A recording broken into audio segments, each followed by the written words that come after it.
এবং এর মুখে কিন্তু কেটেও গেছে, দেখতে পাবেন। আমরা ভাই আক্রুদ্ধ হয়ে গেছি নিজের এলাকার মানুষের সব ব্যবহার দেখে। তারা ব্যবসায়ী ছিল যারা হামলা করেছে, তাদের কথা হলো সেনাবাহিনীকে দিয়ে কি লাভ? আমাদের তো লাভের দরকার নেই, আমরা ছাত্র সমাজ, আমরা লাভের জন্য এখানে আসিনি। রাজশাহী মহানগরীতে বিপুল পরিমাণ গাঁজাসহ মোহাম্মদ সুমন আলী নামের এক মাদক কারবারিকে গ্রেপ্তার করেছে ছাত্র জনতা। সোমবার দিবাগত রাত আনুমানিক ২টার সময় মহানগরীর বোয়ালিয়া থানাধীন কেদুর মোড় এলাকা থেকে তাকে আটক করা হয়। এই সময় ৬৫ কেজি গাঁজা ও একটি ট্রাক জব্দ করা হয়। আটক মাদক কারবারি মোহাম্মদ সুমন আলী চারঘাট মুক্তাপুর এলাকার আব্দুল করিমের ছেলে।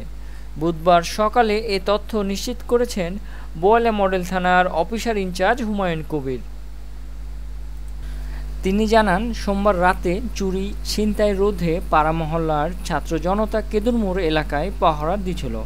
এমন সময় একটি মালবাহী ট্রাক থামিয়ে তল্লাশি চালিয়ে ৬৫ কেজি গাঁজা উদ্ধার করে সেনাবাহিনীর মাধ্যমে থানায় সোপর্দ করে। বাড়ি কোথায়? বাবার নাম? এই মালামালগুলো তুমি কোথায় দিতে যাচ্ছিলা? কাশিডাঙ্গা কার কাছে? সত্যি কথা বলো। হ্যাঁ, মোবাইল নাম্বার আছে? মোবাইল আছে। আর এই ট্রাক কার? এই ট্রাক?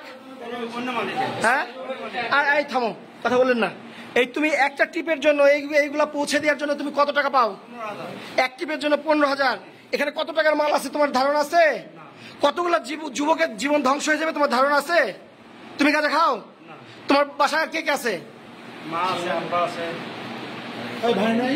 এর আগে কয়বার নিয়ে এসছো এগুলা? হ্যাঁ, তোমার বাসার তোমার ভাই খাবে এই গাঁজা? হ্যাঁ, তা তুমি আরেকজনের ভাইয়ের মুখে তুলে দিচ্ছ কেন এই গাঁজা? হ্যাঁ, তোমার বিবেক নাই? পেট্রোলিং টিম পেট্রোল দিচ্ছিলাম আর কি মোবাইল অ্যাপসের মাধ্যমে। এটা যে কত পরিমাণ ফলপ্রসূ কাজ করেছে এই গাঁজাগুলা উদ্ধার এবং সকলের সহায়তা, সেটা হচ্ছে এটা বড় প্রমাণ। এই গাঁজাগুলা ওখানে কিছু স্বার্থান্বেষী মানুষ লুট করার চিন্তায় ছিল, সেগুলো লুট করে নিচ্ছিল। আমরা পেট্রোলিং টিম সেই জায়গাটায় উইথিন 5 মিনিটস এর মধ্যে আমরা পৌঁছে যাই। পৌঁছে যাওয়ার পরে তাদের একটা ট্রাক সহকারে এই গাঁজাগুলো আটক করি। লাইভে আসার এটাই উদ্দেশ্য, তখন আমাদের সাথে ওইখানকার যারা স্বার্থান্বেষী মানুষ ছিল তাদের বাক বিতণ্ডা জড়ায়। তারা আসামিকে কোনোভাবে পাস হতে দিচ্ছিল না, আমরা আসামিটাকেও সেভ করছিলাম। ব্যাপারটা হলো যে আমরা প্রথমে যে কিন্তু আসামির উপর একটা চার্জ নিয়েছি, নেওয়ার পরে এখানে কিছু এলাকাবাসী যারা আছে তারা হচ্ছে এটাকে যেতে দেবে না, এবং সাইডে কিন্তু এখানে যে মানে গাঁজার যে বস্তাগুলো ছিল তার মধ্যে এখান থেকে কিন্তু মোট 15টা পেটি ছিল, তার মধ্যে কিন্তু 2টা পেটি চলে গেছে। 13টা পেটি। এই 2টা পেটি কারা সরাইছে? এই 2টা পেটি হচ্ছে যে ভিতরে যে লোকটা আছে উনারই ছেলে পেলে সরালছে। উনারা প্রথমে আসছিল, তারপরে আমরা আসি বাইকে করে। নিয়ে পালাচ্ছে, ঠিক আছে। তো এইখান থেকে আমরা যখন দেখলাম যে না পরিস্থিতি অনুকূলে চলে যাচ্ছে, তো সেখানে হচ্ছে আমরা আমাদের যে পেট্রোল টিমের বাইক ছিল সেখানে আমরা আসামিকে বাইক করে রিসিভ করে আমরা আটককৃত মালামাল আমরা সবাই ট্রাকের মধ্যে দিয়ে সেট করি এবং সেটাকে আমরা পরে এবং ওখানে কিন্তু আসামিকে ধরার জন্য 20 জন ছেলে যারা হচ্ছে ওই লোকের সাথে জড়িত, তারা কিন্তু তেড়ে গেছিল এই জিনিসগুলো, আর আসামিকে জানি বাইরে হতে না দেয়, এক কথায় মারার জন্য আগিয়ে গেছিল সবাই। আচ্ছা, জয় বলো। যে পরিস্থিতিটা আসলে তৈরি হয়েছিল, আমরা পেট্রোল টিম 5টা টিম পার্কে আমরা ছিলাম। পার্কে থেকে আমরা প্রত্যেক দিনের ন্যায় কিন্তু আমরা ইমার্জেন্সি পেট্রোল টিম আমরা কিন্তু বেরোই। তো আজকেও যখন ইনফরমেশন পেয়েছি আমরা 5টা মোটরসাইকেলে কিন্তু আমরা পেট্রোল টিম ছিলাম, এবং পেট্রোল টিম যাওয়ার পরে আমরা যারা আসলে মহানগরে কাজ করছি সাধারণ শিক্ষার্থীরা, সেই বিষয় নিয়ে আমরা সরাসরি যাই, আমরা হচ্ছে কেদুর মোড়ে যাই, এবং সেখানে যে পরিস্থিতি দেখলাম 4 বস্তা কিন্তু গাঁজা সহ একজনকে আটক করেছে এবং একজন পলাতক ছিল। এবং সেই জায়গা থেকে আপনাকে যেটা বলি যে ওখানে যে পরিস্থিতি তৈরি হয়েছিল, আসলে মার মুখে একটা পরিস্থিতি তৈরি হয়েছিল বা একটা ক্রাউড তৈরি হয়েছিল, সেখান থেকে কিন্তু আমি ছো মেরে আসলে ওই যে আসলে আসামি তাকে কিন্তু মোটরসাইকেলে তুলে কিন্তু আমি সেফ জোনে নিয়ে আসি প্রোটেক্ট করে, এবং তার ওখানে কিন্তু আমি ওখান থেকে আসলে পরিস্থিতি কী হচ্ছে সেটা জানি না, তবে শুনলাম যে আমাদের কিছু সাধারণ শিক্ষার্থী ছিল, ভলেন্টিয়ার ছিল, যাদেরকে কিন্তু ওখানে আটক করা হয়েছিল, মানে আটকে দিয়েছিল এবং মার মুখী তাদের সাথে হয়েছিল। আমাদের এক সাধারণ শিক্ষার্থী আছে, তার সাথে একটু কথা বলি আমরা। কি ঘটনা ঘটেছিল আপনি বিষয়টা একটু বলেন। ভাই, আমি বরেন্দ্র ইউনিভার্সিটির স্টুডেন্ট। আমরা ওখানে বসেছিলাম, বসে থাকতে একটা ট্রাক আসে, ট্রাকটা আমরা কথা বলি, বলে ট্রাক ফাঁকা। উঠে আমাদের যে 2-3টা বন্ধু উঠছিল, উঠে দেখে যে মানে ব্যাগের মধ্যে 3টা পরন দেওয়া আছে। সবগুলো রয়েছে।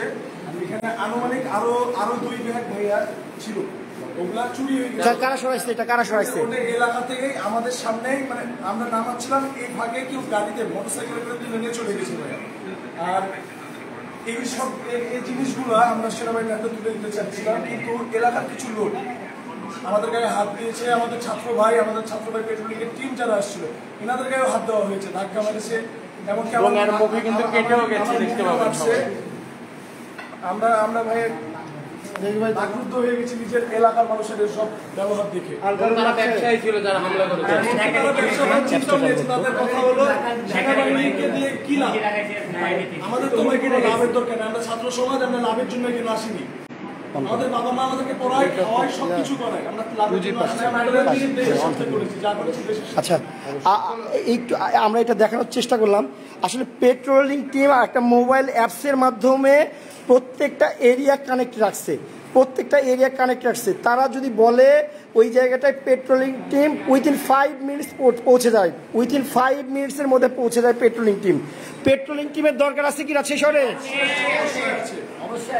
এটার জন্য আমরা কি যে জায়গাটায় পরিস্থিতি গুজবটা না, অ্যাকুরেট যেটা হচ্ছে সেটা আমরা জানতে পারছি। ওনাদের সাথে দেখা করে আসছি, আমি যেহেতু দায়িত্ব দিয়েছি, আমি যেহেতু অ্যাপসটা ওনাদের সাথে কানেক্ট করেছি, আমি ওনাদের সাথে দেখা করে আসছি, ওনাদেরকে বলে আসলাম যে আপনারা যেটা সন্দেহজনক মনে হবে সে গাড়িটা আটকাবেন, এবং বলে আসার পর মুহূর্তে তারা অনেক অটল থাকে এবং জিনিসটাকে আটক করে। তাদের জন্য মানে তাদেরকে অনেক ধন্যবাদ এত সহযোগিতা করার জন্য। তারা রাত জেগে ছাত্রদের জন্য একটা হাততালি হবে, ছাত্র জনতার জন্য একটা হাততালি হবে যারা কষ্ট করে এটা আর কি উদ্ধার করছে এলাকা ছাত্র জনতা, সেজন্য বলছি ছাত্র জনতা।